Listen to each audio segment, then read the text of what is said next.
En esta exposición vamos a tratar nuevamente temáticas y problemáticas teóricas. Si ustedes quieren, también epistemológicas. Aunque hemos hecho una crítica a la epistemología como pretensión de filosofía de la ciencia, que supone también nuestra crítica de la filosofía. Pero esta vez vamos a tocar temas que tienen que ver con la perspectiva que estamos abordando desde la perspectiva de la complejidad, en su forma de tratamiento crítico y deconstructivo de las civilizaciones. A esta perspectiva la hemos llamado macrohistoria. Bueno, pues vamos a retomar las exposiciones que hicimos antes sobre macrohistoria y desde la perspectiva de la macrohistoria. Una pregunta que nos vamos a hacer de entrada es: ¿qué es la historia? Sabemos que en su historia de la historia, o del término de la historia, del término conceptual de historia, en su sentido latino, tiene que ver con relato. Y sobre todo la historia tenía que ver con la historia del poder.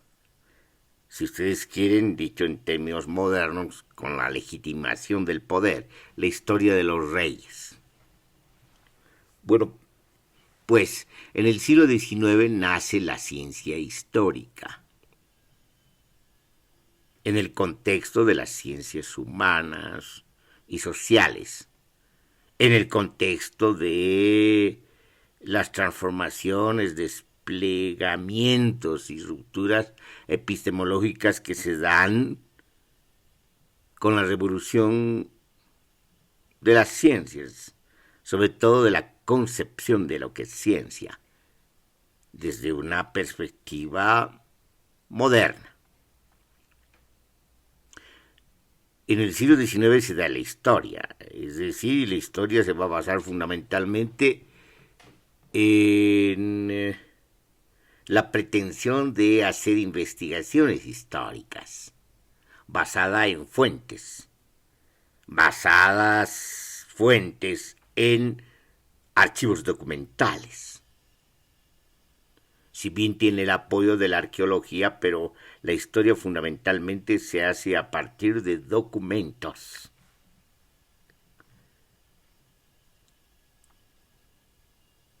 Entonces, esta historia va a tener también distintas corrientes metodológicas y epistemológicas. La historiografía va a estar muy apegada a la descripción de los hechos a partir de el uso de las fuentes y el uso de la documentación.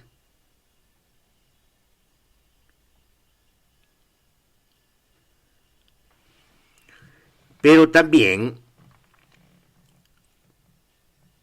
tenemos el tema de la interpretación de la historia.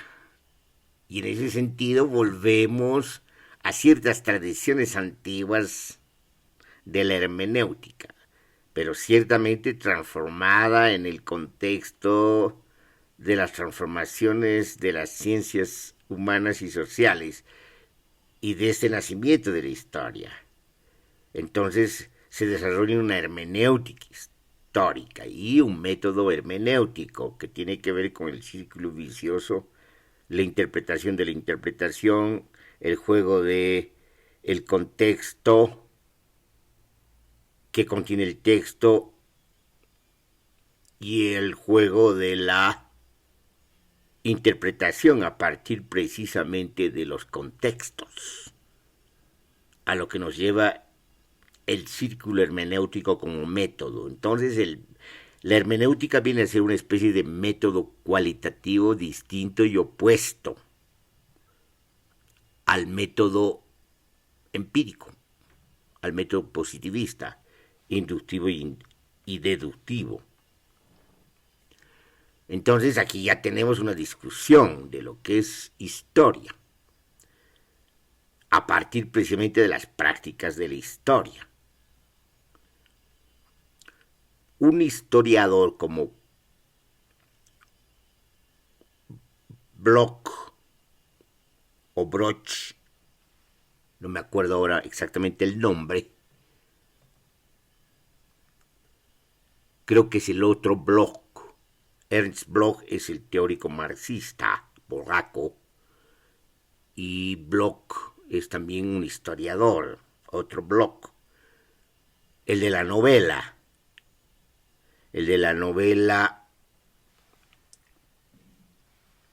sobre Virgilio.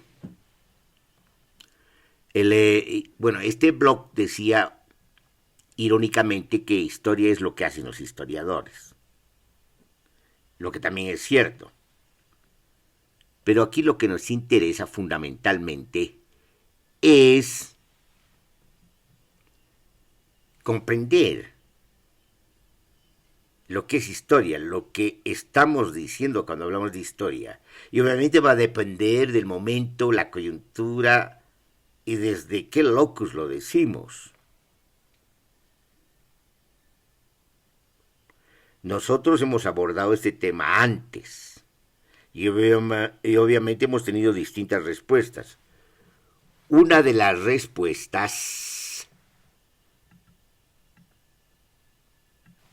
respuestas tiene que ver con nuestra crítica al historicismo de una de las corrientes marxistas, sobre todo a la filosofía de la historia y a las tradiciones de la filosofía de la historia y a las consecuencias de la filosofía de la historia hegeliana en el marxismo teórico. Es decir, se trata de una crítica a este supuesto o este prejuicio evolucionista inherente en el marxismo, incluso en la crítica de la economía política y sobre todo las consecuencias teóricas de la crítica de la economía política y su interpretación del materialismo histórico que tiene que ver con la sucesión y secuencia de modos de producción hasta llegar al modo de producción capitalista. Bueno, estas eran nuestras discusiones, pero la discusión sobre historia va más allá del marxismo.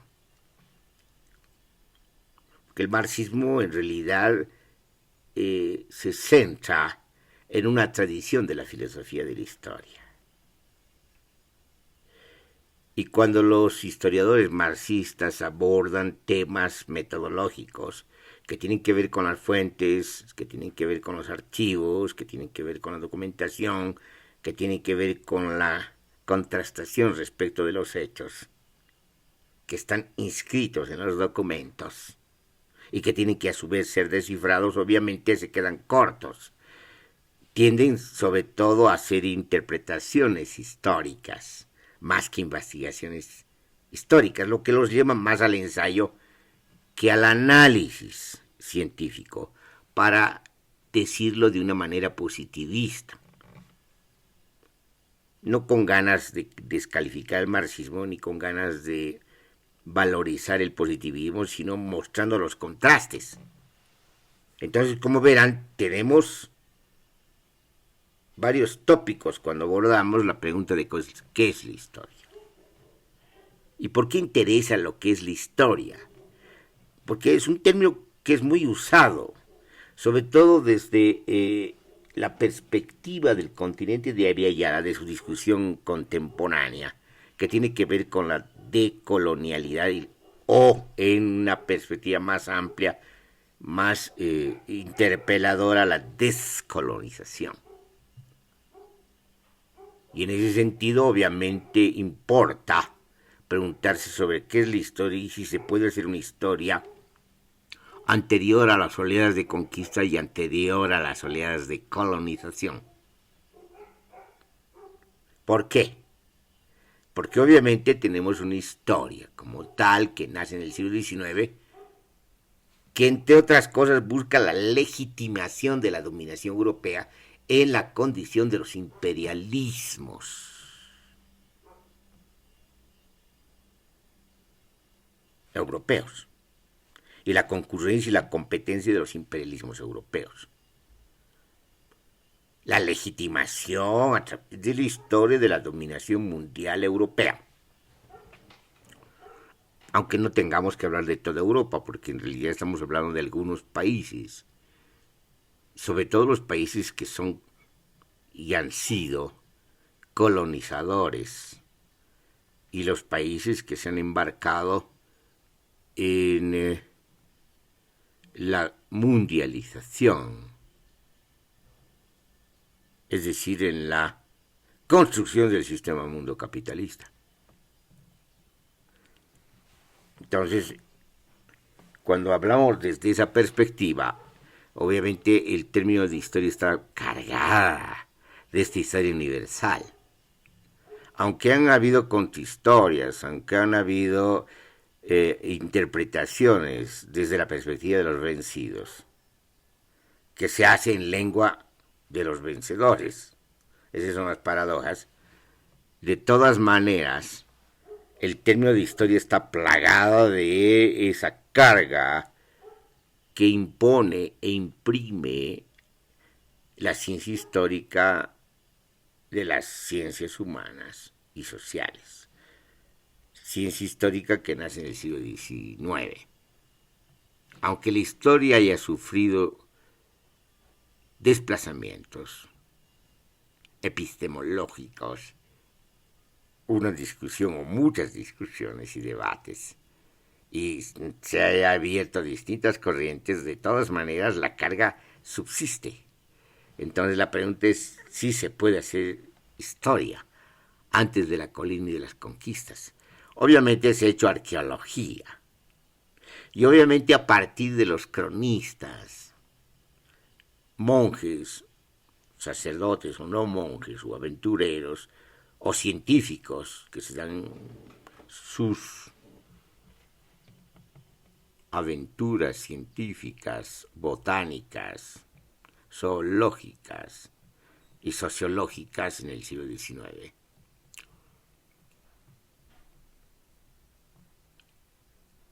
Entonces todos ellos, de alguna manera, se plantean precisamente en la práctica lo que es hacer historia, pero en este caso la historia se abre a otras connotaciones, la historia botánica, la historia zoológica, la historia de las sociedades, pero cuando nos referimos a los cronistas, ya los cronistas tienen una visión, una manera de hacer sus crónicas, que serían como reportajes actuales, crónicas que dan cuenta de lo que están viendo.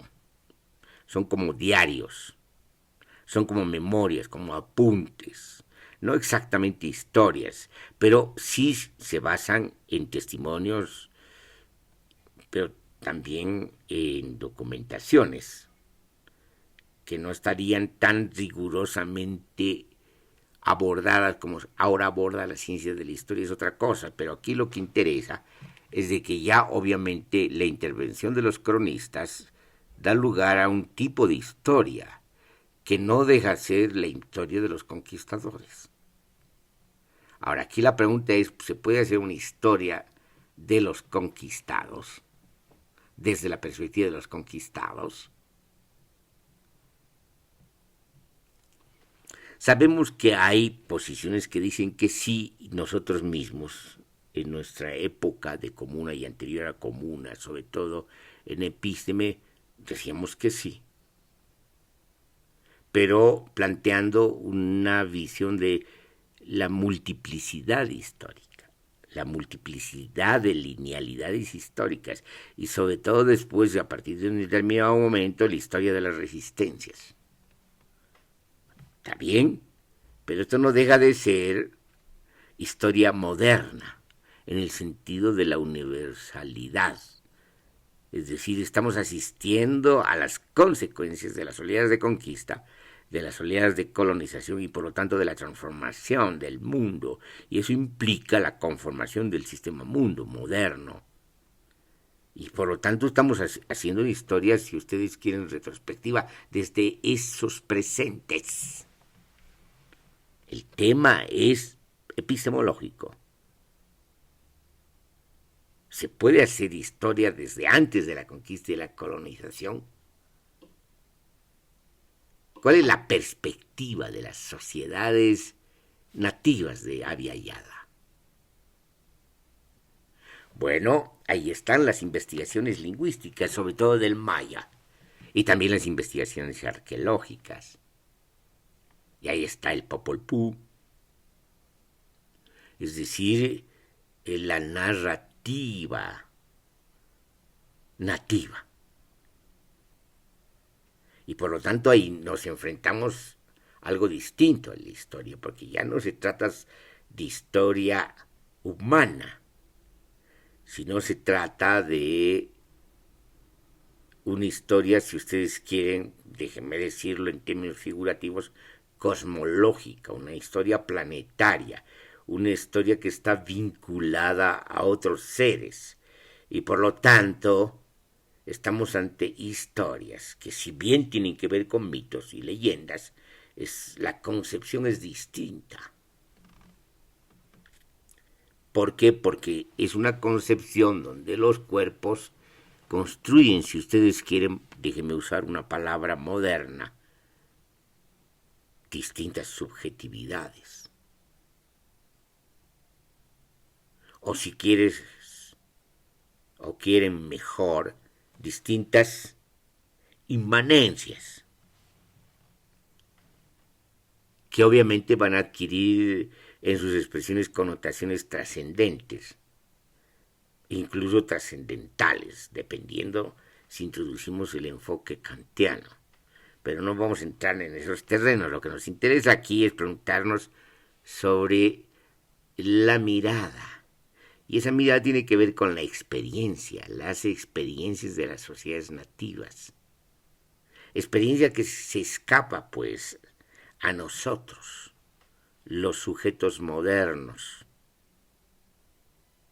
incluyendo a las poblaciones indígenas de hoy día, o mestizas, o los proyectos indianistas. Es decir, todas estas situaciones, todos estos perfiles son modernos. Un proyecto indianista es moderno. Y por lo tanto, la decolonización y la descolonización también son modernos. Es una perspectiva del hombre moderno, del sujeto moderno. Inclusive si incluimos la interpelación a la visión del hombre moderno, es decir, una interpelación, por ejemplo, feminista, inclusive feminista radical, no deja de ser de un ser humano moderno. Eso no había, pues, antes de la conquista de la colonización. Si ustedes quieren la conciencia o las conciencias colectivas de ese entonces de las sociedades nativas, es otro. ¿Cuál es el mundo, para decirlo de una manera más fácil, de las sociedades nativas? ¿Cuál es el mundo? ¿Cuáles son los mundos? El informe que nos da la arqueología, bueno, la misma historia que apenas abarca 100 años, el informe que nos dan los análisis lingüísticos, es todavía poco para abordar semejante pregunta. Se necesita investigaciones en profundidad, pero digamos de lo poco que se tiene, tenemos sorpresas, como por ejemplo lo que ocurrió en las sociedades amazónicas, más o menos antes o alrededor de Tiwanaku. ¿Y qué es el mismo Tiwanaku? O Tiwanaku, que quizás sea un nombre que le dan después las sociedades posteriores andinas, sino que son estas sociedades amazónicas que cultivaban los bosques, que tenían canales, lagos artificiales,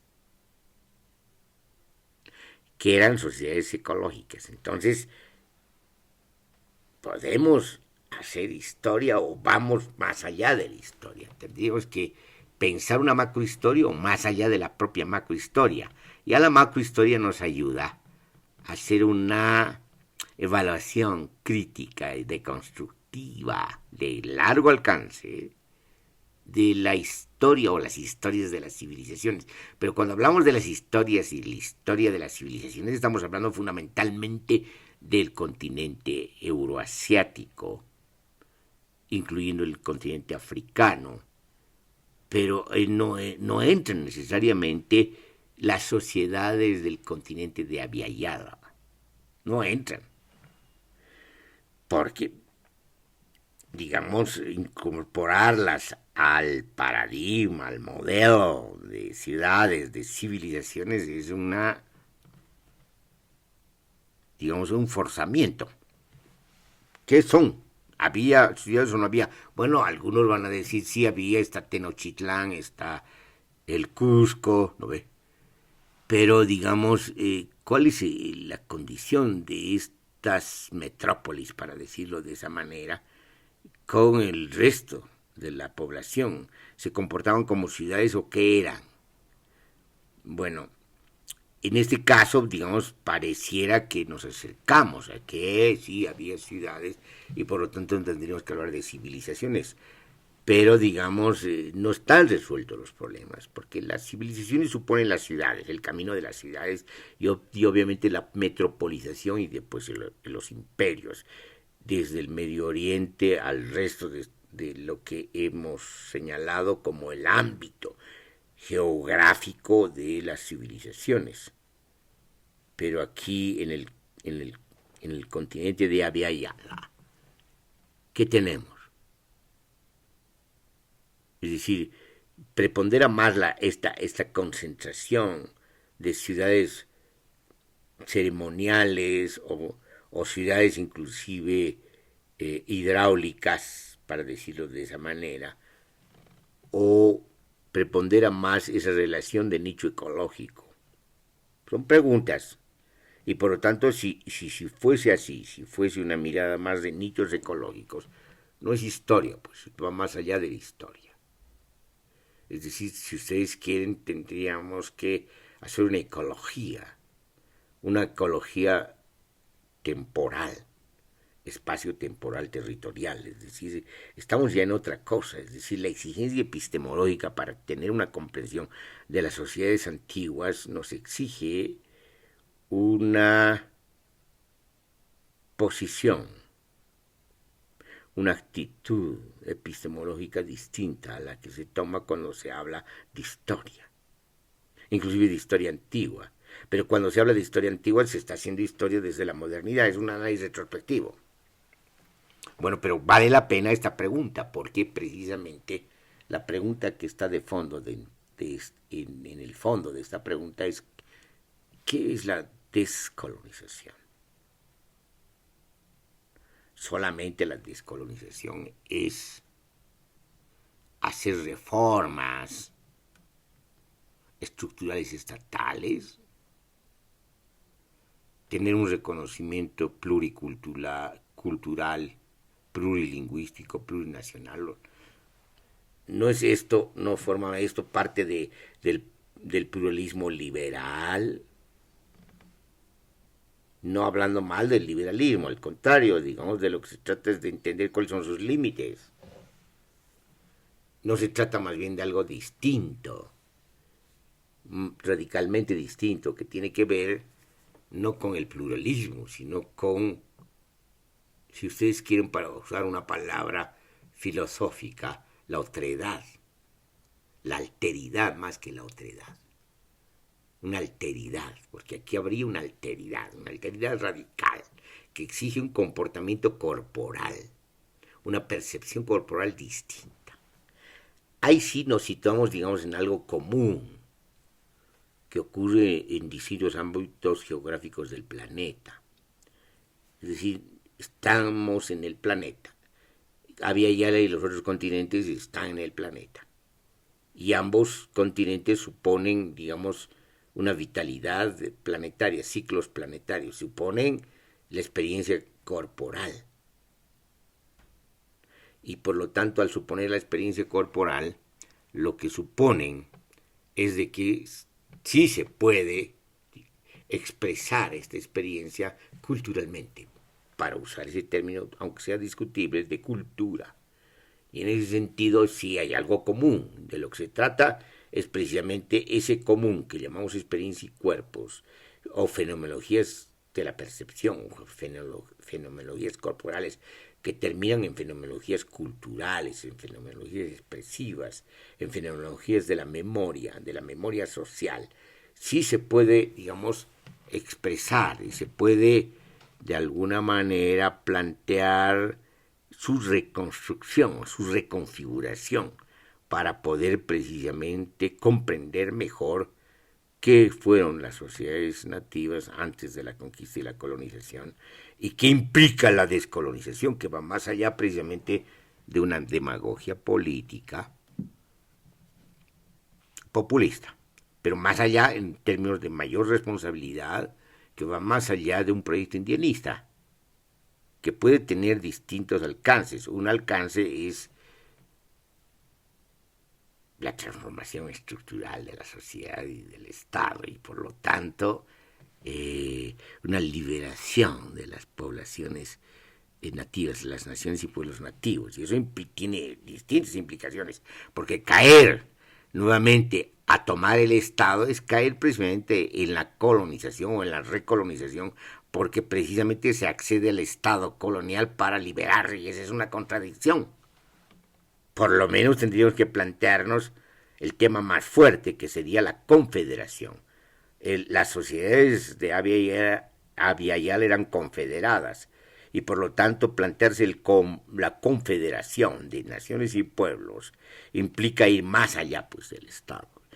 Y bueno, en la medida que hacemos la pregunta y que retornamos a la pregunta radical, estamos en una pregunta que nos lleva quizás más allá inclusive de lo que estamos planteando, porque aquí se trata precisamente de una situación que va más allá de las civilizaciones, o lo que Oviedo llama